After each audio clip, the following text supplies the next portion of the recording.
What's going on, everyone? Nick from Comic Culture here. It's time for Nick at Night, my weekly comic book review show. Let's get into the books I read this week. We're going to start over in the big two with Aquaman issue number 7. Jeremy Adams still on this one. A lot of stuff is starting to come together inside the issue. We've built up a lot of friends throughout our journey right now, trying to investigate this weird Omega symbol down under the depths, right? So Aquaman has been taken to a new place. He's met a lot of new people, enemies at first, turned into allies, taking on the big bad in this issue right here. Everything seems a little bit too perfect, I would say, to be honest with you. They found a new version of Atlantis. It has some really familiar faces inside of there, but like something just still seems off in here. So this is the big battle, the big initial battle with our big bad inside the series. Art-wise, it's really cool. I like everything that's going on. It's an underwater scene, so there's a lot of cool backgrounds and a lot of great blues and greens and whatnot being used. So artistically, it's a great looking book. Story-wise, it's kind of episodic, building our ranks throughout the run so far, just kind of leveling up, getting to the next part where we can fight our big bad. And that's what we're going to get into in subsequent issues of Aquaman. Pretty decent run so far. I'm interested to see what the next arc looks like for this character, though. Are we going to be heading into the direction of the broader plot here, which is like Darkseid and, the Absolute Universe, things like that. I'm waiting to see how that's going to be all married together eventually in Aquaman, the all-in tie-in right there. Number 7's out. What'd you guys think? All right, speaking of Absolute, we have Absolute Superman issue number 9 right here. So we have Jason Aaron on the writing. The art in this book is fire as well. I think Ra's al Ghul, this Absolute version, is becoming one of my favorite characters just by how brutal he is in here. Great conversation with Lois Lane happening inside the book. And we had a great showing of how just brutal he is in the previous issue as well. There's a cool twist to the Superman character that they're introducing in this issue specifically. We have our Omega Men and we have our Lazarus planet people right now basically battling for control of the world. And there's a lot of refugees and innocents, people all around the world kind of caught in the crossfire, and Superman's trying to navigate those waters as well. He was recently basically taken out by members of like the Peacekeeper force right here, and he's trying to recover from that. And they use a specific kind of technology to speed up this process, but it does have some lingering effects, and I can't wait to see where they go from there. Again, the art is insane inside the book. I love the colors. It's just got a great vibe to it, and it really keeps you in the story as well. There's never a page where I'm like, that looks a little bit off. I think they're doing a great job right there. And Superman, he's going to get tainted a little bit, and so I can't wait to see what that amounts to inside of here. Absolute Superman, really great title. Highly recommend it if you haven't read it. Let me know if you are. We talk Superman. Let's get into Batman right now. Batman Dark Patterns. We have issue number 8. Almost done with this run right here. It's been a great series so far. Can't wait for a collected edition. Hopefully it's a hardcover deluxe, because Dan Waters and Hayden Sherman are killing it inside the book. Again, I've said it before, if you like a younger Batman, doesn't have all the answers, and more of his detective mode, Dark Patterns is certainly the book for you. There's 3 different arcs. We're halfway through, or I guess 2/3 of the way through our 3rd and final arc right now. He's going to a real shady place inside Gotham City right now, investigating a murder. There's ties to some old gangs activity in this area, so he's trying to see if that gang has been resurrected. What's going on? There feels like something's off inside this place. It's like the Narrows essentially, and he's getting in over his head right here, trying to figure out what's going on. What's the driving force behind these recent murders in this area? Really cool shots inside the book, very reminiscent of like a Year One kind of thing. Hayden Sherman's doing a great job of capturing those moments. The coloring is spot on in here too. So it's been a great detective early Batman story. So if you've been missing that in your life, definitely check out Dark Patterns. We got issue number 8 out right now. All right, let's head to Marvel next. We have Fantastic Four issue number 1. Now, this isn't First Steps. This is the continuation of the Ryan North arc right here. So I actually had a decent time with this one. I fell off of the Fantastic Four arc that was in the 30s from Ryan North previously, but here's a number 1, and they got my money because that's exactly what number 1s do right here.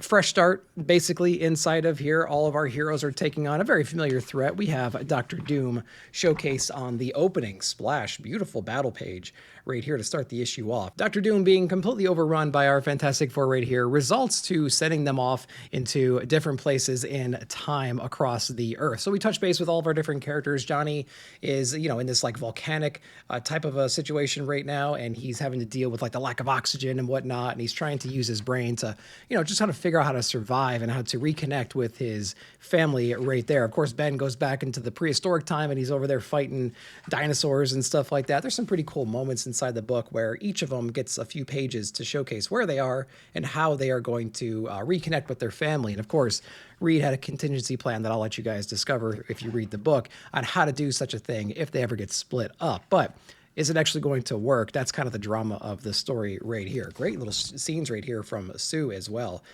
Way far into the future where the Earth is pretty much uninhabitable right now, and she's trying to do her best to survive the day. So it was actually not a bad issue at all. The art was pretty solid in here. It's a story that's got me excited again. And of course, the movie's coming up in a couple of weeks. So I'll be sticking around with this one for a little bit, see if it falls into the same traps it did originally. Not sure. Did you guys read it? What'd you think? All right, let's go over to Image next. We have The Unchosen, David Marquez on this one, issue number 1. So this one was not really on my radar until New Comic Book Day. We had some copies at the shop, was able to read it, and it was actually a pretty interesting book. So if you're into magic users, things like that, kind of a prophesized child, and there's 2 warring factions that are fighting to get control of this child, that's kind of where we're headed inside this book.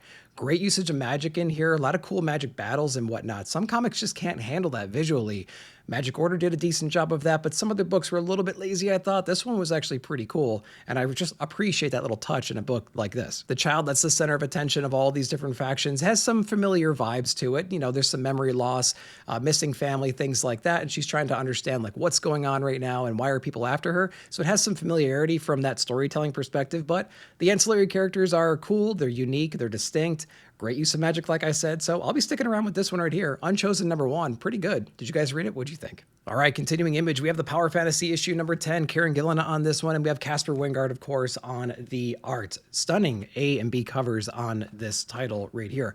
A lot of great quiet moments in the story. We had some big bombs dropped on us in the last issue, and we get to see the continuation of those conversations inside of this one. But we also get to dip back into when the Second Summer of Love kind of went to hell and the demons were unleashed and things like that, and Earth was about to be wiped out. We get to go back to 1989 and see what happened right there. So the continuation of the story right here, of course, there's going to be a meeting of the Atomics coming up very, very soon. So we're gathering all of our people. Some secrets that were kept from the masses are out in the open right now. And we have to, you know, set up some new plans about how we're all going to coordinate and cooperate and stay alive, continue going forward without taking out the entire planet in the process. So again, it's that great, great mix of we have these godlike beings that are all against each other essentially, but they're trying their best to stay connected and whatnot. And there's plotting behind people's backs. It's just a really great drama from that perspective right there.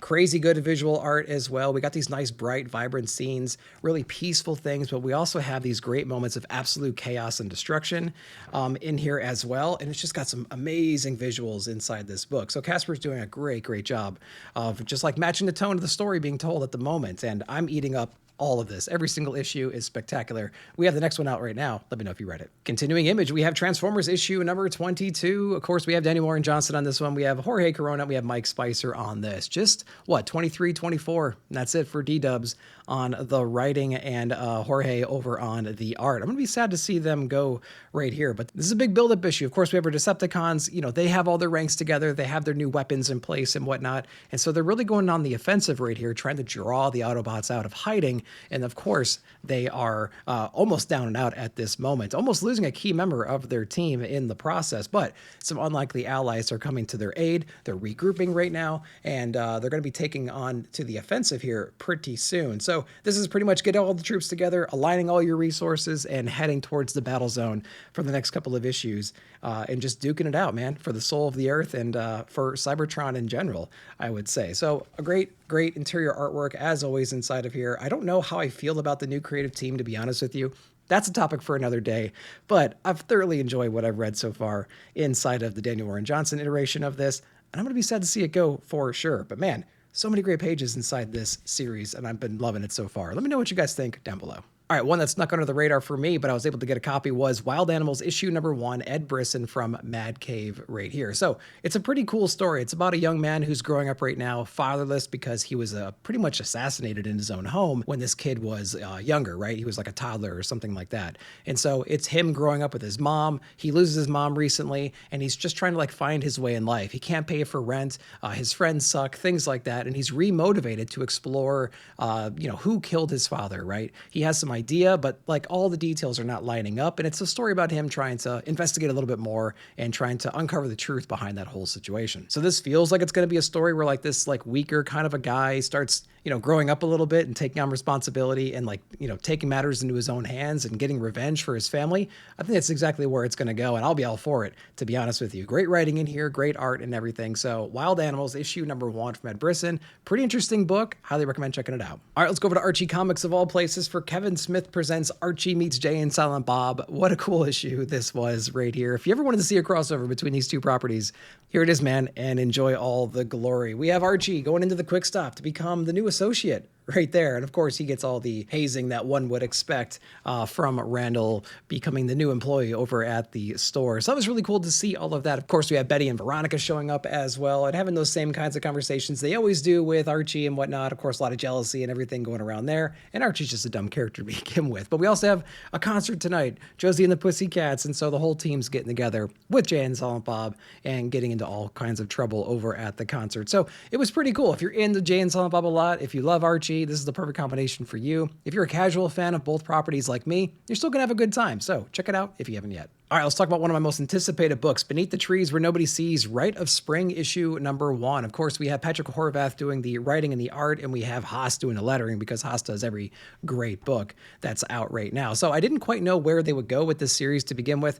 It's a great first volume. I highly recommend reading that one because it sets the stage for where we are here. There was a murder in the very beginning of the first volume that is sticking around. It's lingering. It's in the minds of a certain character in this book, and she's going out right now to investigate more about what happened. There's a disappearance, and she's trying to uncover the truth behind everything right now, and it's brought her to our town right here to investigate a little bit closer. I will say this book still has the same vibe, the same feel, the same uneasiness that the first volume had. We're not losing anything. Sometimes these sequels will come out and it feels different. It feels cheaper, something like that, but this book didn't give me that vibe whatsoever. I'm totally back into this world, and I love it because, again, it was my favorite series, one of my favorite series of last year, and I am all for wherever we're going to be going inside of here. Even a cameo from Samantha Strong, kind of like teaming up with our girl right here who's trying to find out more truth. That's going to be interesting. Where are we going to go from there? It's got me hooked, guys. Issue number 1's out. It's awesome. Let me know what you guys thought. All right, it's Penosian time. We have Conan the Barbarian, issue number 22. Jim Zub on this one. Titan Comics continuing the amazing run that Jim's had on Conan. So if you have never read him before, go back and get issue number 1. It's been spectacular. We're on issue 22, and it's still holding very strong here. Conan, recently taken as a slave, enters this dungeon, this battle to the death kind of situation being ran by this enchantress, this sorceress right here. Conan's kind of her champion. He's having to deal with the current champions and all the other fodder throughout this land right now, and he's doing his best to stay alive and, become the new champion in these games. And what's really cool is at times you think he's really drinking this in. He's like in his stage, you know what I'm saying? Like, he knows what it's like to take a life. He knows what it's like to be the champion, be the strongest guy out there, and he kind of thrives on that, but he's never losing sight of his goals of escaping and trying to get back to where he was going, things like that. But there's a lot of temptations. There's a lot of things happening around him that are feeding into his ego. I really like that internal struggle inside the book. I really like how Conan's been elevated through the games and winning so much to like this prized item inside of her collection, giving the like a sorceress some level of clout as well. Like, she's climbing the ranks as well from a power perspective. And it's really cool to see all of that happening inside the story. So a lot of great stuff being balanced inside here. And of course, we have some familiar faces and whatnot, and things do hit the fan towards the end of the book in a real satisfying way. So again, Conan continues to be one of the strongest books out right now from a writing perspective, from a visual perspective. They've kept this momentum going for so long, and I'm really excited to continue reading Conan the Barbarian. Issue number 22 is out. Let me know if you read it. And then we're going to wrap it up with Savage Sword of Conan. We have book number 9 right here. I haven't had a Savage Sword issue in a couple of months or a couple different releases now, so I'm so glad to have that newspaper print black and white art back in my life right here. So this is a Conan book that's written a little bit differently. It has a little bit of satire on here as well. Some of the conversation with his allies and his enemies has a little humor to it, which I found a little bit refreshing, but a little bit off character as well, although it was still a really solid story. He's teaming up with our pirate warrior Valeria inside of here. We're escorting some people right now through some dangerous land. They have some valuable goods. We explore what that is inside of here. Eventually they come to a kingdom where they're pretty much voluntold to get them out of their rut right now. They're in a drought. They have an idea of how to escape this drought at the moment, and they're going on their quest to do so, giving Conan some fodder for the troubles ahead as well. So of course we're fighting some giant monsters and whatnot, taking on ancient beings. Of course we have some temptations along the way. So again, it's just a really solid Conan book with incredible interior artwork. That black and white newsprint just so pops so well inside the story. And so I would say if you're enjoying what you've been reading from Conan so far, this is just another example of a great story, great creative teams on here. So glad it's back in my life. Savage Swords out. Let me know if you read it. All right, guys, that's what I read this week. I hope you enjoyed that. Let me know what you read down below and what your favorite books of the week were. While you're down there, like, subscribe, share, hit that bell notification to be alerted whenever I put out new videos. Thank you so much for watching. We'll see you in the comments.